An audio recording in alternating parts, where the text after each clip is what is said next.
la résine, même beaucoup d'acétone dans le réservoir pour la précédente. Hey, what's up Mobber, bienvenue dans le deuxième épisode concernant la restauration de ce Peugeot Fox qui deviendra une sorte de 103 SP avec un moteur de Fox. Si tu n'as pas vu le premier épisode, voici ce qui s'est passé. All day, doing whatever. Il y a seulement ce que j'aimerais en faire. Voici, ouais, ça ressemblera à ça en gros. Look at all the time we don't have to give up. Donc j'ai récupéré cette brelle, le but est de la retaper complètement, de la vendre en tombola, puisque la première fois que je l'ai fait, ça vous a beaucoup plu, vous avez été demandeur pour une seconde. Donc j'espère que ce projet va vous plaire, et avec la vente de ce Fox, le but est de m'acheter une caméra 360 pour vraiment augmenter le niveau de qualité vidéo de ma chaîne YouTube. Je ne sais pas encore si ça vous plaît ou pas. Si ça vous plaît pas, c'est pas grave. Je le vendrai sur le bon coin. Voilà, c'est un bon challenge de retaper ce Fox parce qu'il était vraiment archi pourri. Donc là, tu vas voir dans cet épisode, on a fait pas mal de choses quand même. On est vraiment sur la bonne voie. Je pense qu'on va sortir un truc sympa. Allez, installe-toi, ouvre ta bière. J'espère que ça va te plaire. Aujourd'hui, je me suis dit que j'allais juste désassembler le moteur. Donc voilà, je suis en train de filmer le désassemblage du moteur. Tout est rouillé, pourri, c'est bien compliqué. Donc le vélo de toute façon il est mort, je l'ai coupé. Et voilà, voilà, tout est démonté. Je vais commencer par le moteur, voir si c'est pas trop compliqué à remonter. Et ensuite, en fonction de ça, je verrai si je fais cette brelle là ou une autre.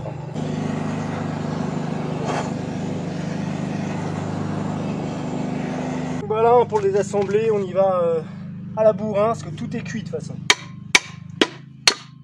Hop, et voilà, par ici. Voilà, moteur désassemblé, donc vraiment tout est rouillé, pourri. Ça, je suis content, j'ai réussi à le remettre et j'entends pas un gros bruit, donc ça devrait être bon. Et je vais quand même ouvrir la boîte de transmission, faut être sûr, tout est tellement pourri que de toute manière, je vais changer le joint, je vais vérifier l'état des roulements. Si tous les engrenages là-dedans sont bons, ça veut dire que je vais pouvoir récupérer ce moteur. Parce qu'après, c'est juste sale, c'est pas beau. Mais ça va le faire. Donc c'est vraiment le truc principal sur le Fox, c'est vraiment le moteur. J'ai les roues. Bon bah tu vois, elles sont déjà décapées, reste plus qu'à les poncer. J'ai le moteur. J'ai récupéré là-bas l'allumage, à vérifier s'il fonctionne. Mais bon, ça c'est 3 fois rien. Hop, j'ai mon variateur, donc nickel. Et puis là-dedans, j'avais un autre vilebrequin en bon état de Fox. Donc, et j'ai un cylindre également. Donc c'est sur la bonne voie. Voilà, donc surtout pensez à attacher toutes les pièces ensemble parce qu'au moment de remonter, tu te dis merde, elles étaient où les rondelles, les machins spéciaux. Donc hop, je mets ça, toutes mes pièces, toutes mes vis. Et on va appeler cette boîte Vox pour faire suite au deuxième projet. On reprend. Alors ce matin j'ai nettoyé cette pièce qui était bourrée de crasse pour nettoyer, moi ce que je fais tout le temps. Le plus gros au tournevis et ensuite de l'essence et une brosse à dents. Et ça marche très bien. Et après avec un chiffon. Voilà, c'est des questions qui reviennent souvent. Qu'est-ce qu'il y a de mieux pour nettoyer? Le mieux c'est le nettoyer en frein, mais ça coûte une blinde. Donc essence et brosse à dents. Et à la rigueur derrière du nettoyer en frein. Donc voilà. Ensuite je nettoierai ça. Et là aujourd'hui j'ai essayé de retirer l'embrayage pour ensuite regarder ce que donne la boîte de transmission avant de passer commande. Mais comme tout est rouillé, je suis en train de baiser le pas. Donc je vais le disquer, le meuler tout petit à petit afin de l'affaiblir et je vais retirer l'écrou. On va voir que ça devrait fonctionner.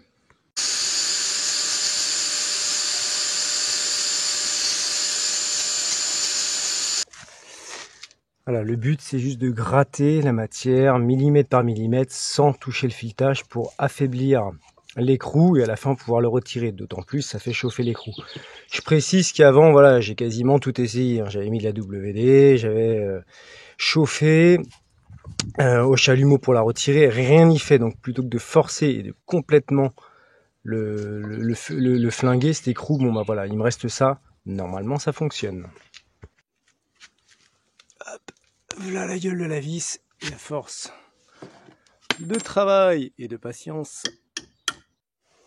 Voilà donc ce que je disais, affaiblir la vis au maximum pour qu'il n'y ait quasiment plus rien sans abîmer le filetage. Il faut vraiment être précis. Et pourtant la précision c'est pas mon fort. Allez, on retire cet embrayage. Bon, bah, c'est bien, il y a à manger. Il manque plus qu'à boire là-dedans. Bon, écoute, un petit peu de graisse sur les ressorts, mais sinon les patins sont encore bons. C'est une grande première, j'ai jamais démonté d'embrayage. Ok, je suis vraiment pas au bout de mes peines. Là, je viens de découvrir qu'il faut un outil pour démonter un embrayage de scout. Donc il faut une clé de 32 pour retirer ça. Et en même temps, il faut une sorte de clé SACOM, tu sais, pour maintenir l'embrayage. Donc il y en a une qui va tourner comme ça et l'autre qui va maintenir. Une clé en 3 ou je sais pas. Donc il faut que je fabrique des outils si je veux démonter cette merde et avoir accès à la vis derrière, à une des vis derrière pour démonter la boîte de transmission.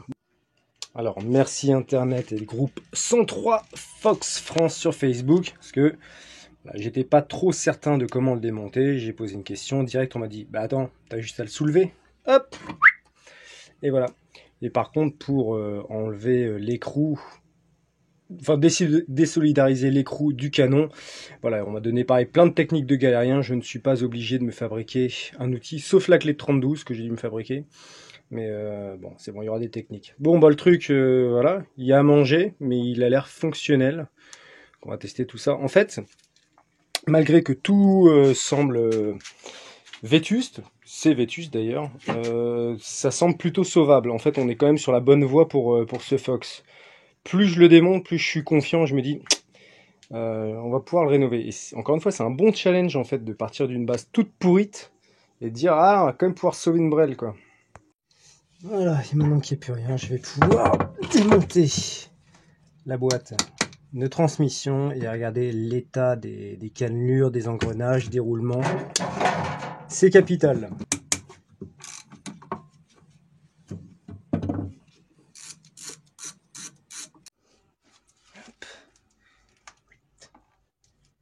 Eh ben, elle est bien noire, l'huile de transmission. Bon, au moins il y en a. Une bonne nouvelle.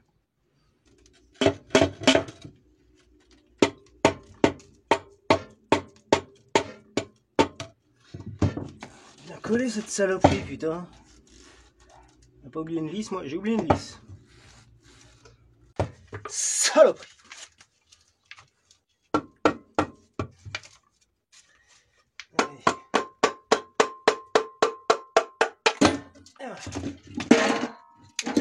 Et merde, et voilà. Alors bah écoute, non, ça m'a l'air pas trop mal. Hein. Pour l'instant, je vois aucune dent de pété. Tout était quand même bien lubrifié. Et ici, ça me semble similaire. On va regarder un petit peu le jeu au roulement, mais ça m'a l'air ok. On va revérifier tout ça. Bon, déjà, c'est une bonne nouvelle. Je m'attendais à ce que ce soit vraiment déglingué. Je sais pas pourquoi. Parce qu'au début, ça bloquait. La roue arrière bloquait, mais ça devait être pour une autre raison. Bon, on va quand même investiguer et regarder ça de près. Ok, bon bah voilà, j'ai tout. Enfin, j'ai nettoyé, j'ai vérifié les engrenages. Tout ça, c'est très bien. Le roulement là, c'est bien. Il y aura peut-être ça à changer. Je sais pas.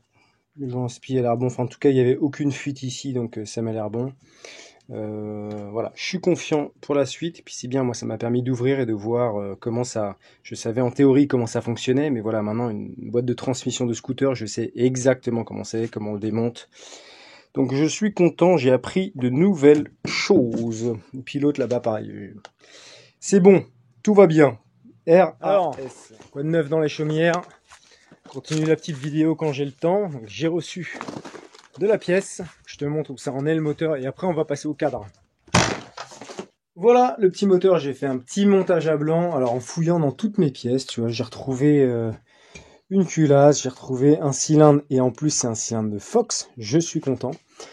Tout est nettoyé, il y aura un dernier coup de brosse à mettre, mais voilà, tout est nettoyé. Il n'y a plus qu'à remonter le moteur en fait. Et voici un unboxing. Roulement, joint spi, tous les joints et la pâte à joint. Donc voilà, je vais réassembler tout ça. Les roulements de Fox, ce qui est bien, c'est que ce sont les mêmes. Il n'y a pas à faire attention. Roulement et joint spi, c'est la même taille des deux côtés. Pour mettre le roulement, il y a plusieurs techniques. Moi, ce que je fais, je le mets d'abord sur le vilebrequin. Et le vilebrequin, je le mets comme ça dans un étau entre deux clés. Parce que quand je vais tapoter dessus pour faire tomber le roulement, pour pas que ça torde le vilebrequin, j'apprends rien à personne, j'imagine. Bien sûr, tu mets de l'huile, tu mets ton roulement et après je prends un petit tube et je vais tapoter dessus au marteau pour faire descendre le roulement gentiment. Roulement monté, à présent 24 heures au congélateur. Et puis en attendant, je vais mettre les joints. J'ouvre une dernière fois la boîte de transmission. On va changer le joint qui, bien sûr, est arraché. Il y en a un tout neuf. Let's go. Et puis on referme ça pour de bon. On la réouvrira plus jamais. Triple protection à mettre en plus du joint, de la pâte à joint. On ne veut pas qu'il y ait de fuite.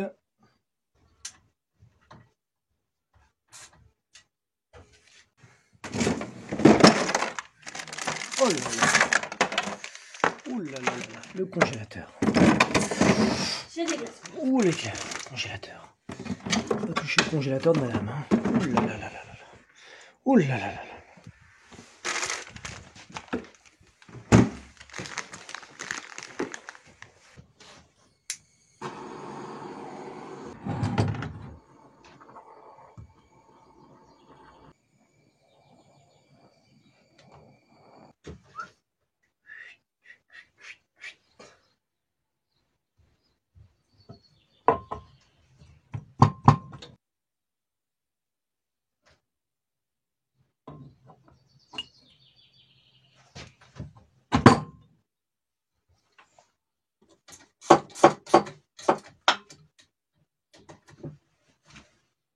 Hop, et voilà. Tant que j'y suis, j'ai remonté l'allumage. On verra après si ça fonctionne. Tout est remonté. Pareil, j'ai mis de l'autre côté le variateur. L'embrayage, il faudra que je le change. Les roulements sont rincés. Voilà, je mets tout sur le moteur et puis je changerai au fur et à mesure si besoin. Mais d'abord, je pense le démarrer, voir ce que ça dit, et puis. Bon, ça y est, le moteur s'est réassemblé. Donc, j'aurai 2-3 pièces à recommander. Un jeu de galets, un embrayage, un piston. Et voilà, tout est réassemblé. Donc, je vais laisser ça de côté, la partie un petit peu chiante. Et puis, on va passer vite fait au cadre. Ça va faire comme tous les autres Fox. Il va falloir un petit peu découper la tôle pour lui donner une forme de SP. Mais avant, il y a un gros restom à faire. On va découper ou faire le restom avant? Je sais pas encore. Ok, donc voici le cadre, on l'avait vu dans l'épisode 1, j'avais complètement foutu à poil la mob. On avait vu que clairement c'était une ancienne mobilette La Poste. De toute manière, les carénages avant c'était carénage La Poste. Donc il va y avoir un gros restom à faire parce que c'est bien rusty là-dedans. J'ai commandé le restom et puis je pense que je vais légèrement le nettoyer un petit peu et faire comme d'habitude sur toutes mes brelles, donc couper les pattes pour pouvoir accueillir une boîte à outils et un porte-bagages, enfin que ça ressemble à un cadre de 103 tout simplement.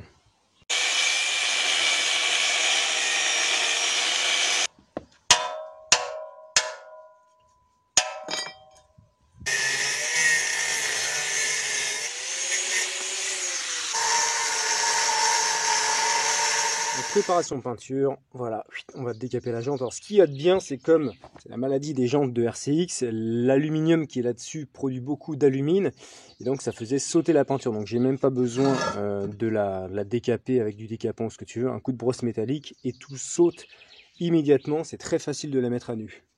Regarde ça, tout ce caca machin, il reste même un peu de peinture, mais tout va sauter en 2 secondes. 2, 3, 1.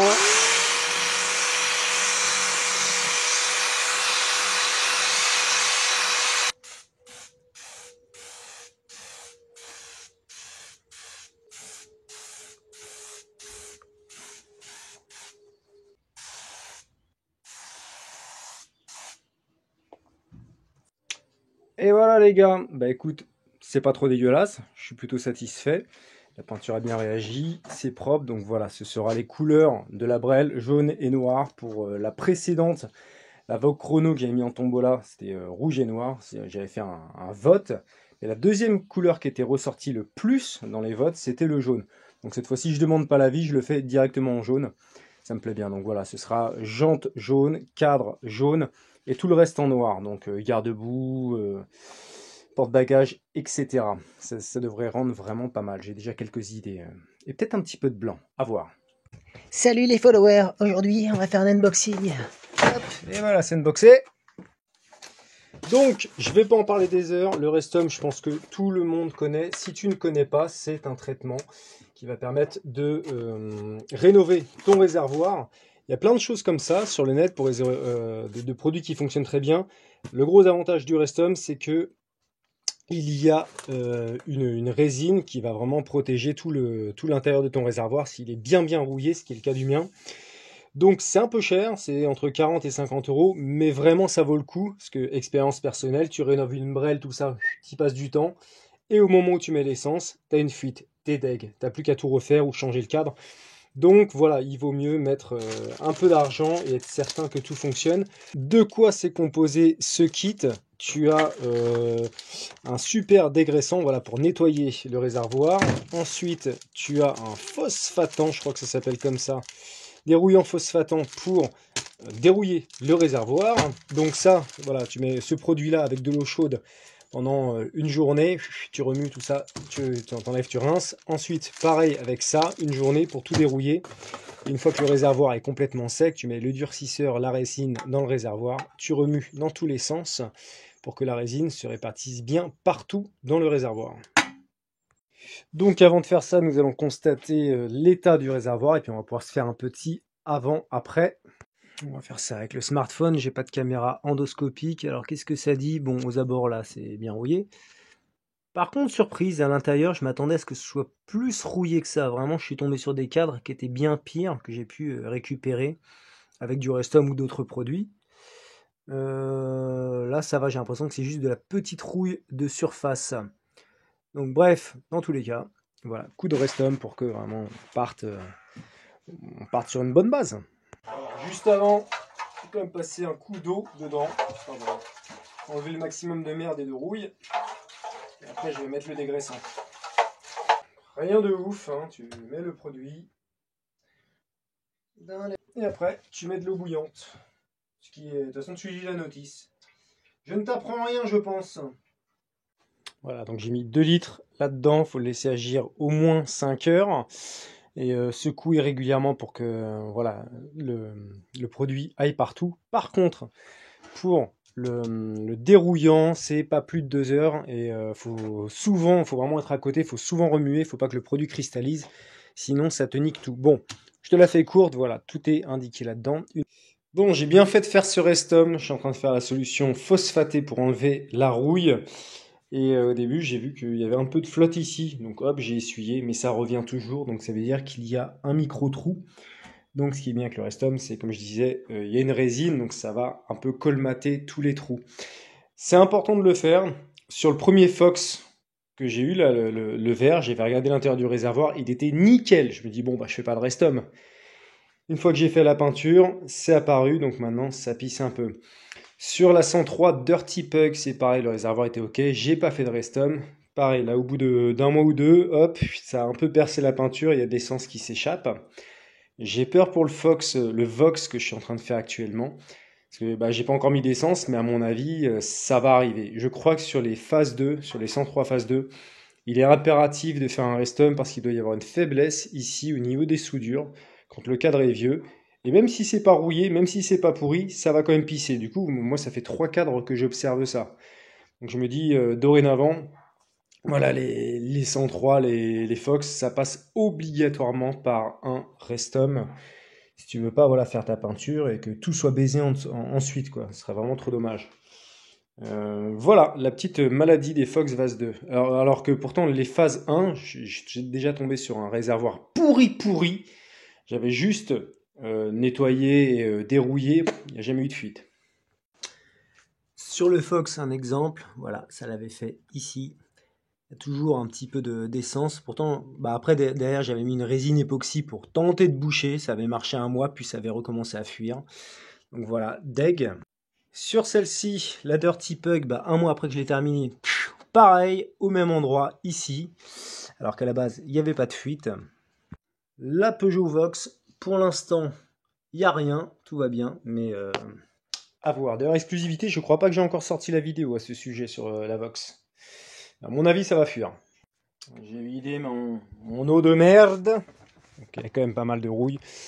Et ce qui est conseillé de faire, mettre un petit peu d'acétone, même beaucoup d'acétone dans le réservoir pour vraiment évacuer toute la flotte et ensuite sécher avant d'appliquer la résine. Et à présent, voici le résultat. Après, aux abords là, c'est bien rouillé. Par contre, j'ai l'impression que c'est juste de la petite rouille de sur. Et donc voilà, tout est sec maintenant. La dernière étape consiste à mettre la résine dans le durcisseur, mélanger tout ça et revêtir toutes les parois du réservoir. Voilà, donc maintenant je mélange ma résine. Donc le but de la résine, je l'ai déjà dit, ça va colmater tous les petits trous, mais surtout en revêtant toutes les parois, ça va empêcher que la rouille revienne puisqu'il n'y aura plus de contact direct avec le métal, mais avec de la résine. Donc c'est vraiment un super produit. Il y en a d'autres sur le marché, mais bon, c'est la référence. En France, en tout cas, c'est la référence, le Restom. Et je te dis, niveau tarif, finalement, ça équivaut à tous. Quoi qu'il en soit, pour les 103 phase 2, je pense que vraiment, t'es obligé de passer par là. Je te dis, ça fait 4 bécanes que j'ai. Sur les 4 103 phase 2 que j'ai, il y en a 3 qui fuient. Et à mon avis, la 4e va fuir. J'ai pas encore mis d'essence, mais ça me paraît très logique. Voilà, ça c'est la bonne solution. Si bien sûr, à la base, tu vois que tu as des petits trous à travers le réservoir, il faut faire une brasure. Hein. Ça ne suffira pas.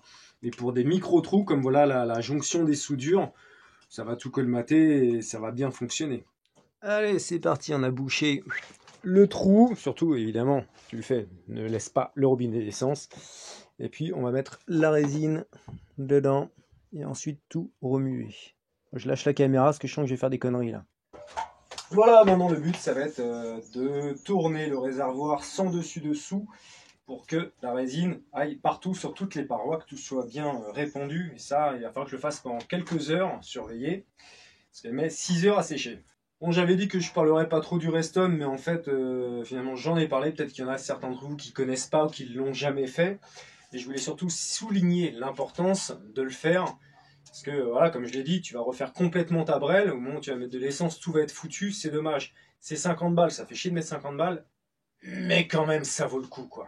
Ok, les gars, c'est la fin de cet épisode. J'espère que ça vous a plu. J'espère que ce projet vous motive bien. Dites-moi en commentaire si vous aimez bien, si vous en avez rien à branler. Si vous aimez le Fox ou pas, si je vous ai fait changer d'avis. Peut-être ceux qui étaient réticents à ce sujet. Voilà, dites-moi, mais bon, forcément, je préfère quand ça plaît. J'espère que ça va plaire à un maximum de monde. Et ce truc a du potentiel, franchement, il est arrivé, mais tellement pourrave dans mon jardin. Et je pense vraiment qu'on va sortir un truc pas trop mal, un truc vraiment sympa, quoi.